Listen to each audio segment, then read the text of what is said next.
Kalau Bapak Ibu pernah dengar istilah alumni 212, pernah dengar nggak? Pernah dengar? Radikal, sumbu pendek, kadrun, anti Ahok, anti Jokowi. Ini dia orangnya Bapak Ibu. Di depan Bapak Ibu sekarang. Kenapa seorang anti Ahok, anti Jokowi, kadrun, alumni 212 bisa menerima Tuhan Yesus sebagai juru selamat?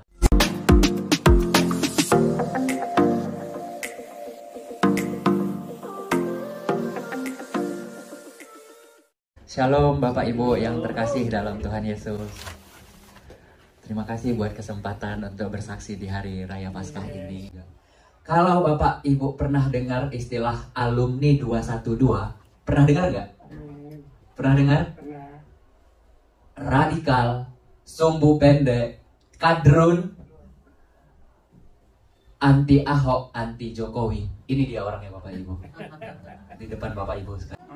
Kenapa seorang anti Ahok, anti Jokowi, kadrun, alumni 212 bisa menerima Tuhan Yesus sebagai juru selamat? Amin. Ada 3 alasannya buat hidup saya pribadi Bapak Ibu. Yang pertama itu sumpah Ahok. Ada yang ingat sumpah Ahok di hari pengadilan ya Bapak Ibu? Saya yang demo hari itu Bapak Ibu, pingin Ahok segera dimasukkan ke dalam penjara. Kita mendesak. Begitu dengar sumpah Ahok di bulan Mei 2017, merinding saya Bapak Ibu. Kalau orang lain biasanya di detik-detik akhirnya itu kebanyakan menangis, tapi Ahok tidak. Ahok lantang, merasa dijalimi dan bersumpah satu persatu akan dipermalukan. Merinding saya waktu itu Bapak Ibu. Begitu dengar itu, saya tanya ke Tuhan saya, ya Allah, siapa yang ngasih iman ke Ahok? Kok kuat banget ini orang? Kami jutaan orang loh. Demo di Monas Bapak Ibu berjilid-jilid. Bapak Ibu semua tahu. Semua orang tahu kejadian 212 tahun 2016. Semua orang tahu politik Indonesia. Sejarah kelam untuk pilkada DKI. Tapi saya termenung. Sorenya saya buka Twitter Bapak Ibu. Saat saya buka Twitter, saya lihat ada satu gambar. Mohon izin saya dari laptop saya.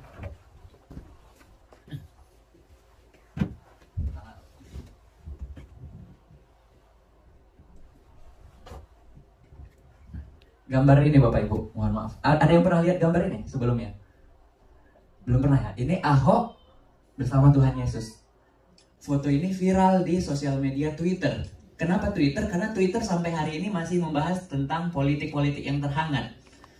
Ya, Facebook tidak, Instagram tidak, tapi Twitter masih membahas. Begitu saya lihat gambar ini, saya tertegun Bapak Ibu. Saya bilang dalam hati saya, hebat banget ya orang Kristen menggambarkan Tuhannya sedekat itu. Dalam hati saya Bapak Ibu.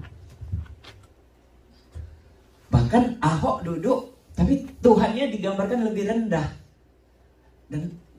Dan itu menyentuh hati saya. Dan saya posting ulang di Twitter saya. Saya bilang, saya tersentuh melihat gambar ini. Terus saya posting lagi, kalau kita punya peribahasa, karena nilas titik rusak susu sebelangga. Tapi di mata saya Ahok nggak seperti itu. Karena kesalahpahaman tidak merusak seluruh kebaikan Ahok. Membuka tabir di kepala saya. Ahok tuh nggak seperti itu, Farhan. Ahok tuh baik. Banyak orang-orang hidupnya hancur. Di Jakarta tinggal di pinggiran kali. Di kali jodoh itu prostitusi, perjudian. Tapi Ahok, apa yang dilakukan Ahok? Dibersihkan agar tidak kumuh.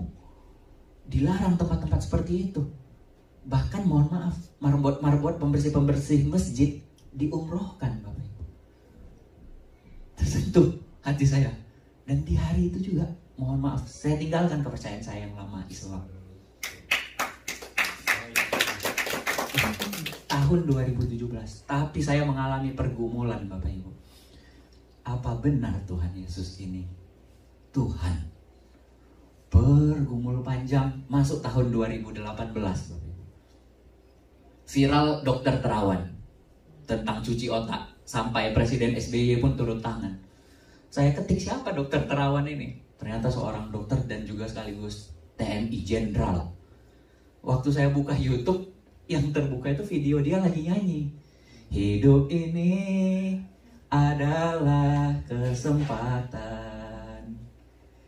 Waduh, dengar liriknya aja merinding saya Bapak Ibu. Saya bilang, ini lagu apa? Saya bilang.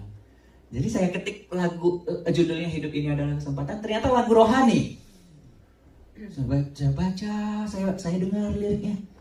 Oh Tuhan, pakailah hidupku selagi aku masih kuat. Waduh, merinding saya.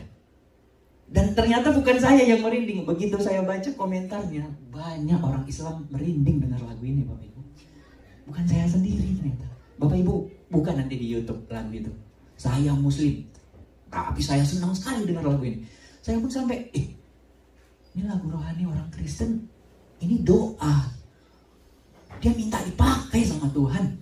Bukan minta kami mau hidup kaya, bebas hidup di dunia. Enggak, ternyata mereka pengen dipakai, pengen bermanfaat sama Tuhan.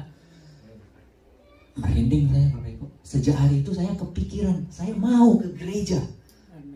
Saya mau ke gereja Bapak Ibu. Tapi saya nggak punya teman Kristen. Dan kalau saya pergi ke gereja, saya ada ketakutan kalau mereka ketik. Karena saya sering lihat di depan gereja ada meja Bapak Ibu. Saya pikir isi absen, periksa KTP. Kalau mereka periksa KTP Islam, terus mereka buka Facebook atau buka apa gitu, diketik nama saya Rada Farhan. Mohon maaf belum memperkenalkan diri. Rada Farhan. Ternyata fotonya foto yang kayak tadi, bendera hitam, ada senjata, ada ini itu. Orang kan jadi takut. Nanti dikira mata-mata. Apalagi kasus pengeboman gereja di Indonesia nggak sedikit ya Bapak Ibu. Takutnya menimbulkan trauma. Saya takut sendiri. Gimana ini caranya Tuhan biar ke gereja? Tahun 2019 masuk. Viral satu berita. Pemudi dari Kanada, dari Arab Saudi keluar dari Islam. Dan mendapatkan suaka di Kanada. Saya pikir karena saya udah keluar dari Islam, saya ketik Kanada di Google. Yang muncul, Kanada butuh tenaga kerja 1 juta imigran. Saya pikir, wah ini kesempatan ngerubah nasib juga saya pikir. Saya telusuri Bapak Ibu tentang Kanada. Gagal saya. Kenapa? Syarat pertama tuh IELTS, minimal poin 5. Syarat kedua, duit. Nggak ada duit, nggak jadi apapun. Kalaupun ada duit, nggak kepikiran saya ke Kanada Bapak Ibu. Hidup aja kita di Indonesia. Ya kan? Nyerah saya. Tapi saya tiba-tiba dipertemukan dengan orang yang mau ke Kanada Bapak Ibu. Ternyata mereka orang Kristen. Hingga satu waktu mereka tanya, Farhan, agama kamu apa? Saya bilang, saya nggak percaya Tuhan. Saya bilang waktu itu. Kalau gitu kamu saya ajak ke gereja besok. Gimana? Ayo. Dalam hati saya, ini yang saya tunggu lama. Saya bilang Bapak Ibu. Jadi pergilah kami ke gereja. Ternyata gerejanya ada di dalam mall. Saya bilang, kok kita ke mall? Di lantai paling atas itu gereja kata dia. Muter, pusing kepala saya Bapak Ibu. Pusing, naik mobil pusing. Tapi begitu masuk gereja, hilang pusing saya. Kenapa Bapak Ibu? Ceweknya cantik-cantik. Iya, ceweknya cantik-cantik. Waduh, hilang pusing saya, langsung ke kamar mandi. Sama kayak waktu kesini, tadi saya nggak langsung masuk ruangan, kamar mandi dulu. Kaca bersih ya kan, baru kita cari. Begitu dengar, oh gini ternyata orang Kristen memuji Tuhan, beribadah, menyembah Tuhan. Mereka putar yang banyak banget lagunya Bapak Ibu. Salah satunya tadi, Bless the Lord of my soul, Matt Redman, 10,000 Reasons. Itu lagu yang saya dengar pertama di gereja di mall itu Bapak Ibu. Yang kedua lagu Sungguh Indah. Sungguh indah yang kau pikirkan tentangku. Saya waktu dengar itu saya bilang, masa sih? Saya bilang, masa sih Tuhan orang Kristen memikirkan hamba-hambanya sampai hamba-hambanya tuh menangis Bapak Ibu dengar lagu itu. Saya ngeliat, ada apa ini? Ada apa ini? Terus saya dengar khotbahnya, mohon maaf ya Abi Saibuddin Ibrahim. Kalau khotbah kita kan kita nggak boleh ngobrol ya dalam khotbah. Tapi di gereja seperti motivasi. Bilang sebelah kiri kanan Anda, maju terus bro, semangat terus bro. Kaget saya Pak Pendeta digitu-gituin. Maju terus bro, oh iya maju, semangat terus. Waduh apa nih? Terus pendetanya bilang, ada mujizat, ada pemulihan, ada kesembuhan, ada pelepasan. Ada apa ini di gereja?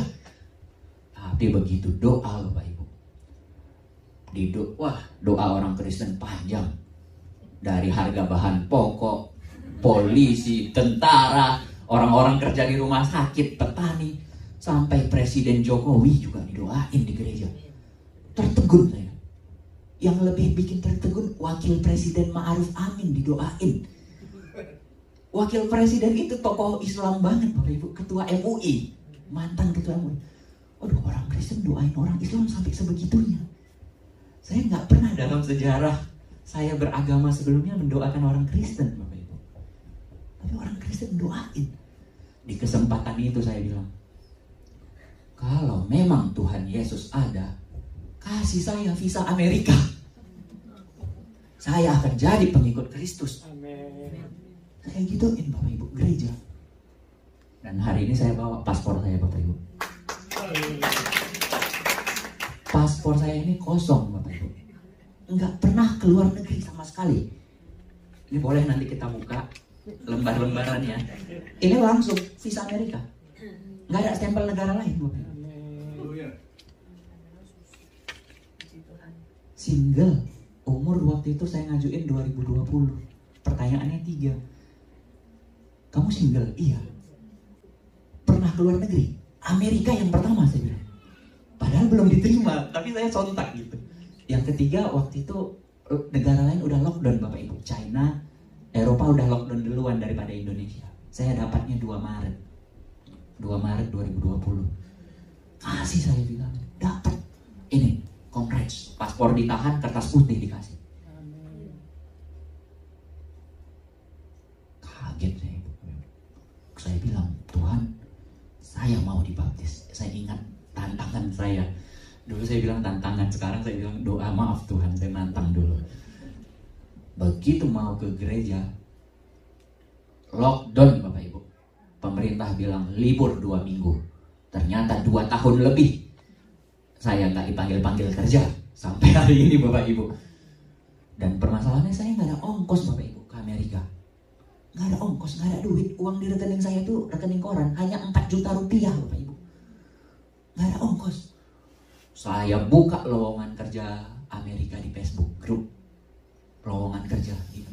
Saya buka, saya bilang ke orang-orang, saya punya visa Amerika tapi nggak ada ongkos. Saya punya visa Amerika nggak ada ongkos. Bisa nggak ongkosin saya?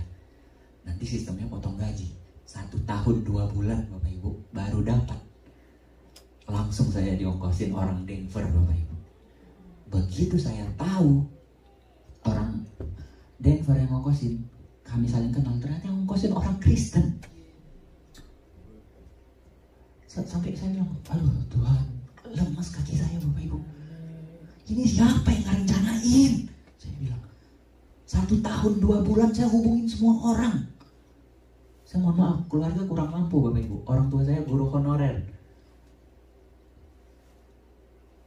Saya bilang, siapa yang ngerencanain Tuhan? Begitu sampai Denver tahun 2021 bulan Mei. Jadi tahun depan ini, bulan depan ini saya 2 tahun Bapak Ibu di Amerika. Begitu sampai Denver saya langsung ke gereja dan dibaptis. Jadi kalau tadi saya dari 212 Bapak Ibu, sekarang saya 121. Filipi 1 ayat 21. Hidup adalah Kristus dan mati adalah keuntungan. Amin. Dan ada kelanjutannya Bapak Ibu, Filipi 1 ayat 22. Kalaupun aku harus hidup, maka aku akan bekerja menghasilkan buah. Salam kenal dari saya. Selamat Hari Paskah. Salam. Terima kasih Sobat Kekasih Tuhan. Kita telah mendengarkan kesaksian yang sungguh memberkati dan tentunya menguatkan iman kita. Itulah bagi Allah tidak ada yang mustahil. Merupakan bukti bahwa Tuhan Allah punya kuasa dan otoritas atas segala apa yang terjadi di muka bumi ini bagi semua orang. Terjadi sesuai apa yang dikehendakinya. Itulah keajaiban, mujizat, kuasa Tuhan Yesus yang tidak bisa disangkal oleh kuasa apapun yang ada di bumi ini. Apakah kita mau menjadi pribadi yang dipercayakan Tuhan untuk hal-hal yang mustahil? Di saat kita berpikir itu hal yang tidak mungkin bagi kita atau bagi sesama kita, itu sangat mustahil.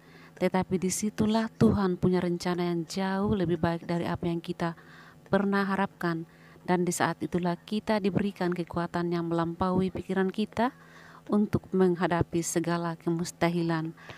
Tuhan Yesus memberkati, mari kita terus percaya kepadanya agar kita melihat hal-hal yang mustahil bagi kita Tuhan nyatakan. Amin.